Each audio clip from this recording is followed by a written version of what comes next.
Part 1. You'll hear two university students planning a computer programming lesson. First, you have some time to look at questions 1 to 4.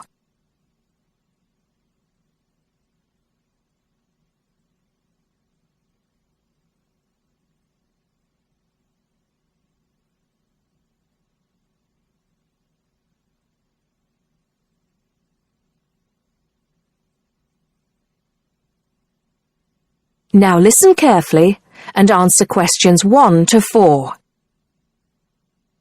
Hi, Hardeep. Is now a good time for us to plan that computer programming lesson we've been assigned? Hey, Dawn. I was just thinking about that, actually. Yes, let's get it out of the way now, shall we? I've got the instructions here. So, it says, design a 45-minute lesson for a class of 16 teenagers where they learn how to write a simple computer program in BASIC. Now, I know, of course, that BASIC is the computer language people used to use back in the 1980s when they wrote programs on microcomputers, but I'm not sure I feel very comfortable teaching anyone about it. Well, I did a bit of research yesterday and found out quite a few things, so I think we'll be okay. Great. So, what do you have in mind? Well, I think we should presume that none of the kids will know anything about BASIC. So why don't we start with a short multiple-choice quiz? It could focus on things like what BASIC is, what the letters stand for, when people used it, things like that. That sounds good. I guess it shouldn't take long. Just the first 5 minutes of the lesson, something like that. I don't think we should make the students do it on their own, though. That'd make it too much like a test. Shall we let them do it in twos so they can discuss their choices? Yes, good idea. Then we'll go through the answers with them as a whole group. Good. What next? Well, I've had an idea for the program they could write. I'll tell you about that in a minute. I think the key thing is, though, that before they actually sit at their computers, and I think we should presume that they're doing this lesson in a computer room, they make a flow chart of what they want the program to do. That's usually the best way to start writing a program. This flow chart will show all the different stages of the computer program, right? Exactly. It's probably best if the teacher stands at the board and everyone works on that together. Yes, otherwise they'll all come up with different flow charts and it'll get confusing. Precisely. I imagine making the flow chart will take about 15 to 20 minutes. Then they use that to write their computer program. Well, actually, I think there's a stage before that. You see, the flow chart will be in English. They're going to need to be taught a few basic commands so they can write their computer program. Now I'm getting out of my depth. What kind of thing would that be? Well, for example, when you want text to appear on the screen, the command is print in capital letters, followed by the text you want to appear in double inverted commas. Oh yes, I think I've seen that before. Right. So they'll need to be taught 5 or 6 commands before they use them to write their program. Okay, so how shall we do that? With the teacher talking to the whole class again? Well, we could, but it might be more fun to make it more like a competition, where there are a few teams competing against each other. Each team has maybe 4 or 5 people in it, and they have to do some kind of matching task. You know, they match the command print with to make text appear on the screen, something like that. That sounds good. Teenagers love competing with each other. Exactly. And then, for the final part of the lesson, they use their flowchart and the commands they've learned to produce the program. Let's presume, shall we, that there are 8 computers in the room, so that's 2 students for each computer. That sounds reasonable. So, tell me more about your idea for the computer program they're going to write. Before you hear the rest of the conversation, you have some time to look at questions 5 to 10.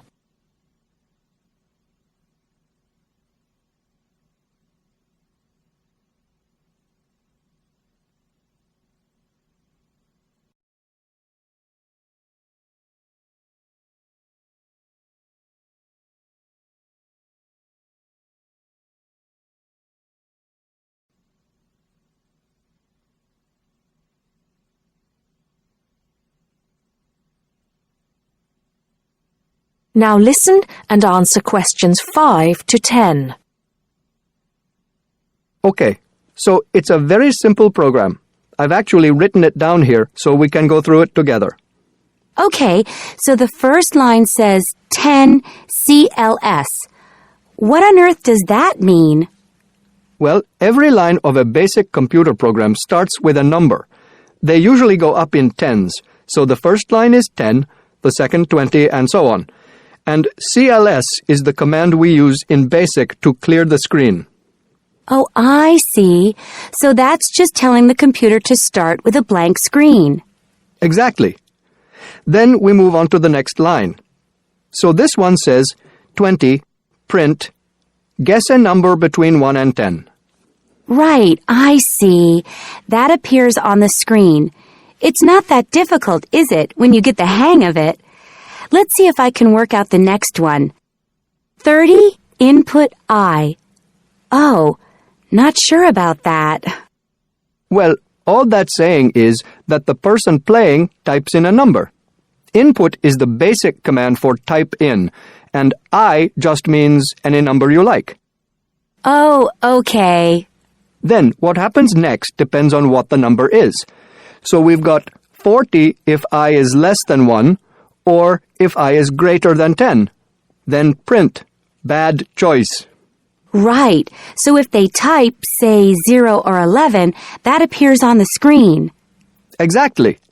And then this next line takes them back to where it asks them to type in a number between 1 and 10. That's line 50. I see. And line 60 says, if I equals 6, then print.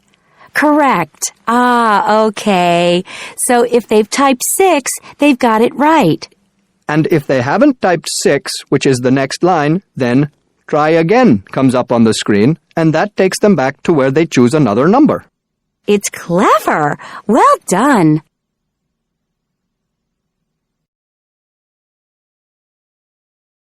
That is the end of part 1. You now have half a minute to check your answers.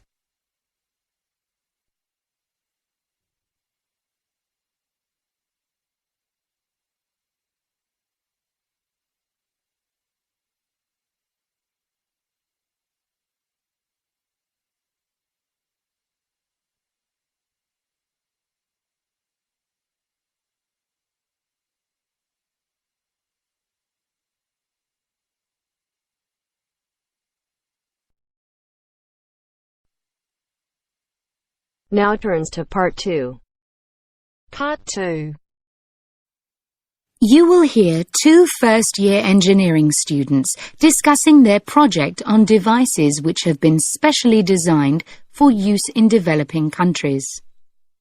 First, look at questions 11 to 14.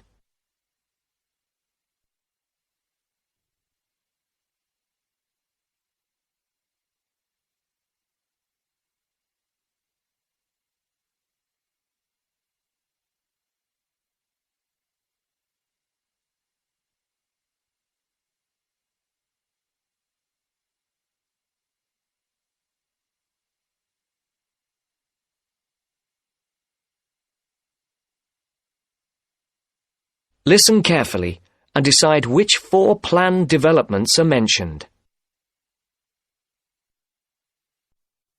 Hi, Aileen. Thanks for coming. No problem. We've got our presentation coming up on Tuesday, so we need to get everything prepared now. Yeah, so we're agreed that we're going to concentrate on these 2 devices which have particularly helped people in developing countries. Yes, and we'll present the information in the form of a table, so it'll be really clear for non-specialists. We'll have 3 columns, using the headings we discussed in the last seminar. Okay, I've got those here. I'll make notes. So, let's start with the clockwork radio and how it works. We'll obviously say how it's powered, i.e. that it's wound up. Yeah, and we'll also need to explain how the energy is stored. Okay, in a spring. Fine. Keep it simple. But we also need to say that the thing which makes the mechanism so special is the inclusion of a gearbox, which makes it possible to release energy extremely slowly. And that means that it can operate for a long time with minimal effort. Okay. Now, the next section is what are its benefits? I suppose we just need to emphasise that it costs a lot less than radios which use batteries. And if we want to, we can explain that these can cost as much as a week's wages in some parts of the world. Absolutely. And related to that, of course, is the fact that people don't have to depend on buying anything in a store, which in remote rural areas is really important. And then in the developments column, I think the most important thing we need to say is that the combination of the wind-up mechanism with a solar cell means that during the day it runs on the sun's energy, and you only have to wind it up when it's dark, which makes it a much more attractive option. And that's probably that for the radio. Yep.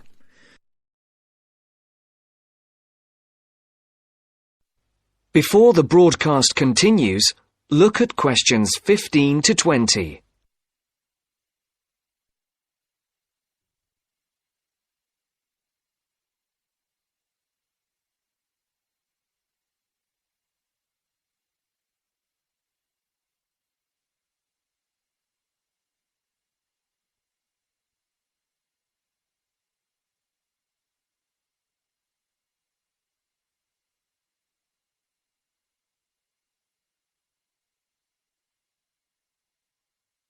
You will now listen to the second part of the talk. So we'll then move on to the solar box cooker. And again, let's keep the description of the mechanism very simple. We need to say that it uses sunlight rather than conventional fuels to cook food. But we also need to explain two elements of why it's so efficient. Yeah.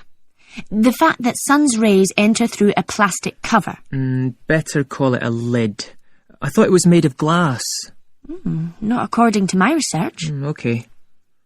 And then we just say that light is transformed into heat and... Because it has a longer wavelength means that it gets trapped. And so it cooks the food. Good. Right. And then where do we begin on the advantages? There's so many. I suppose we have to begin with the fact that you no longer need to cut down trees, which brings a whole raft of other benefits in its turn. Sure. And related to that, I think we need to say that because dung is no longer needed as a fuel for cooking, it can be used as a fertiliser. Which leads to better harvests. And then there's the fact that there is absolutely no smoke. I was reading somewhere that there's a huge incidence of lung complaints, especially among women and children who have to breathe in smoke from conventional cookers. So that's another plus point. Yep. And then we need to say something about the way cookboxes have been improved. I think we can emphasise the fact that a reflector is often added at an angle to the lid to maximise the amount of light entering. Yes, good point. And also, I read about the fact that the floor or base of the box is raised, which improves heat retention. Oh, and I think we should mention the fact that many of the new boxes have a sloping or inclined lid, which increases the surface area to capture the sun's rays. Yes, that's a good point to finish on, I think. So, I'll write up that table on an OHT if you like, and we're all set for our presentation. Yes, great. If there's anything else that you think we should discuss...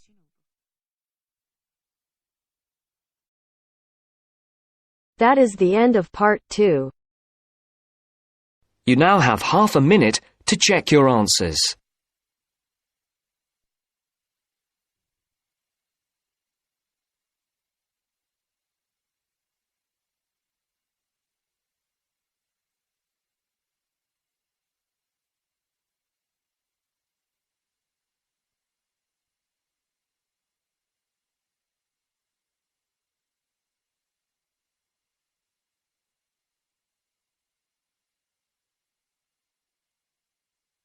Now turns to part 3. Part 3. You will hear a discussion between 3 students, David, Joseph, and Carrie. In the first part of the discussion, they will be talking about lounges in different school buildings on campus. First look at questions 21 to 24.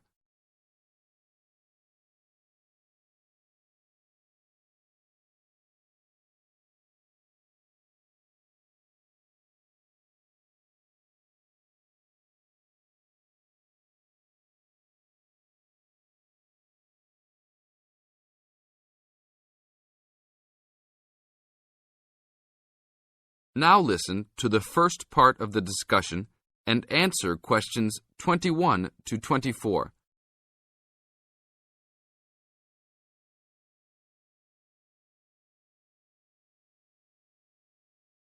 Hey, Joseph. Long time no see. How's it going? Oh, hey, David. It's going fine. I'm a little overwhelmed with all these new courses, but I'm hanging in there. Have you met my girlfriend, Carrie? No. Hi, Carrie. Hi, David. Joseph told me about you. You two had quite the time last semester in European history, I hear. Yeah, we like to hang out after class. Now it's a little harder, though. Lounges aren't as good as they were back there in Wilson Hall. Yeah, they had chairs, couches and tables to put your stuff on.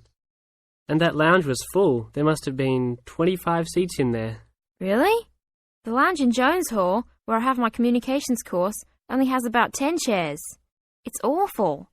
We all just stand around or leave. I wish we could hang out more. Well, Agriculture Hall is next door. Their lounge is on the first floor, and it has couches. I think there are about 6 of them, and they're comfortable and hardly used at all. That's not a good idea. Thanks.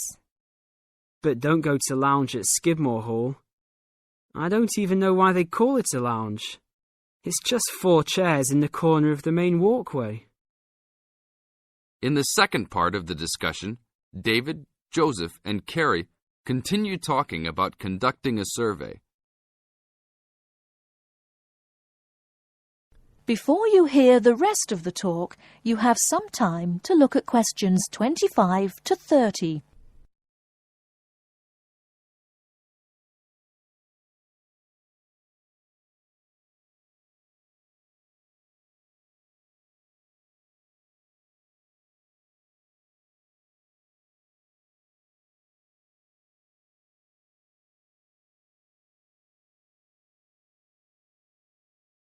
Now listen and answer questions 25 to 30. Guys, we should really do something about those lounges. I mean, couldn't we gather signatures and try to get the university to improve some of the facilities? Yeah, that's a great idea. But we can't just say something random like, oh, you need to make the buildings nicer. We should come up with some kind of ranking system and have students rank buildings, how beautiful they are, how nice they are, etc. Well, if we were ranking on a scale of 1 to 3, you all know that I would rank Skidmore Hall a 1. Like I just said, that place is awful. No facilities. The bathrooms are way down in the basement. You're right. But they do have a nice balcony on the 3rd floor. That might increase its value. But you shouldn't rank the architecture. You should rank how nice the building is for students to hang out in. Oh, okay. Then I agree with you. So should we do this? I think it's a great idea. But let's try it ourselves on a couple buildings so that we can work out any bugs in it. I think Wilson Hall is the best. Sure, but we've already begun. We will give a building 1 point if it has poor facilities, not enough chairs and no vending machines, that kind of thing. And give a building 2 points if it is okay or acceptable. We can rank buildings that we really like as having 3 points. So like Joseph said, I think Wilson Hall is the best. It should have 3 points for sure. And Skidmore has a 1. Now what other buildings should we rank? How about Merris Hall? No, they're not done with that one yet. But it looks like that will be a good place to hang out. How about Agriculture Hall?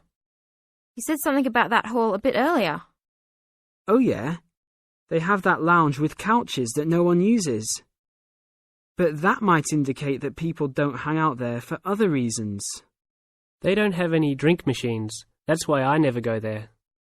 Oh, well, then I think it's an average building. Let's give it the middle ranking. I agree. It could be improved slightly, but it's got a couple of nice features. I like that lounge in that 3rd floor, for example, but the stairs are too short. I always trip when I'm walking up them. This ranking is getting complex. Okay, one building we haven't talked about is Canton Hall. What do you guys think of Canton? Is that next to the law building? Yep. It's got this excellent connecting corridor with chairs and desks to relax and work at. The cafeteria there is great too. I think that place is just as good as Wilson. Well, I've only been there once, and didn't know that was what it was called. It was kind of confusing, and it's kind of far for me to go, but I liked it. So I'll give it the middle ranking. 2 points because it had nice facilities, but a poor and confusing layout. Oh, Joseph, you like Canton Hall? I hate that place. It's so mechanical, cold and impersonal. The furniture is nice, sure, but it's the last place on campus I would go to.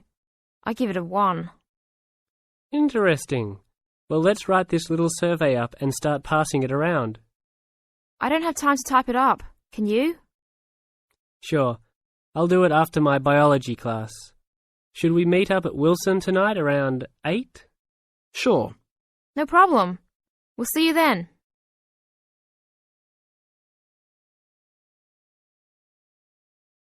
That is the end of part 3.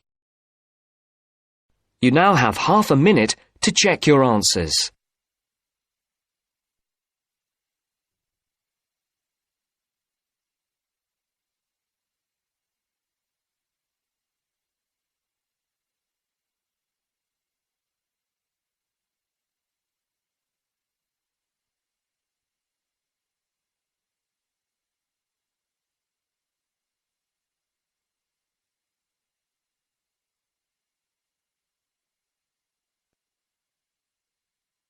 Now turns to part 4. Part 4. You are going to hear some facts and figures about Australia. First, you have some time to look at questions 31 to 40.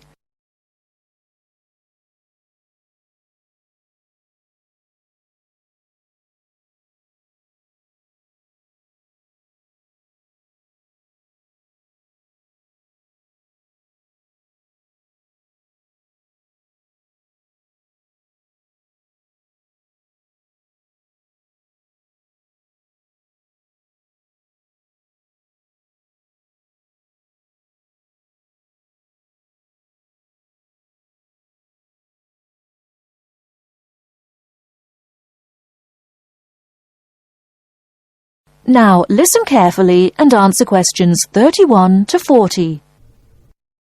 Now I should tell you that the country of Australia is made up of 6 states and 2 territories. These are the Australian Capital Territory, New South Wales, the Northern Territory, Queensland, South Australia, Tasmania, Victoria, and Western Australia. The national capital is Canberra. Right, let's turn to the Australian economy. Australia has a prosperous Western-style capitalist economy. Australia is a major exporter of agricultural products, minerals, metals, and fossil fuels. Commodity prices have a big impact on the economy. Australia suffered from the low growth and high unemployment typical of the OECD countries in the early 1990s, but the economy has expanded at reasonably steady rates in recent years. In addition to high unemployment, short-term economic problems include how to balance output and inflation and how to stimulate exports. The economy is made up like this: agriculture, 3.1%, industry, 27.7%, services, 69.2%. The labor force has a similar pattern. The total labor force is 8.2 million. 34% work in finance and services, 23% work in public and community services, 20% work in the wholesale and retail trade, 17% work in manufacturing and industry, and 6% work in agriculture. What are the chief industries of Australia? They are mining, industrial, and transport equipment, food processing, chemicals, and steel. What are Australia's main agricultural products? They are wheat, barley, sugarcane, fruit, cattle, sheep, and poultry. And who do we sell our products to? At present, our chief export market is Japan, which takes 24% of our exports. After that, South Korea takes 8%, and New Zealand and the U.S. each take 7%. In years to come, however, we expect China to become a significant trade partner. China already supplies 5% of Australia's imports. This is the same amount as New Zealand. Meanwhile, we take 1/5, in fact 22% of our imports from the U.S., 17% from Japan, and 6% from the UK. So what sort of things does Australia import? Well, we import a lot of machinery and transport equipment, especially computers and office machines, also telecommunications equipment, and in addition we have to import oil and petroleum products. So let's move to the subject of communications in Australia. We have an estimated 8.7 million telephones and 9.2 million televisions. There are some 134 television broadcast stations and 325 radio stations. The related subject of transport is naturally very important in such a big country as Australia. Let's look at highways first. There are two kinds of highways, paved and unpaved. Paved highways are regular roads with a permanent surface. But actually, we have more unpaved highways, around 60%, than paved, when all the country roads are included. In addition, Australia has a railway network of over 38,000 kilometers. But you'll probably find it hard to believe how many airports we've got. 10? 20? 50? No, the total is 443. Of course, this includes many short runways on farms and in the outback. There are only 9 airports with runways of more than 3,000 meters.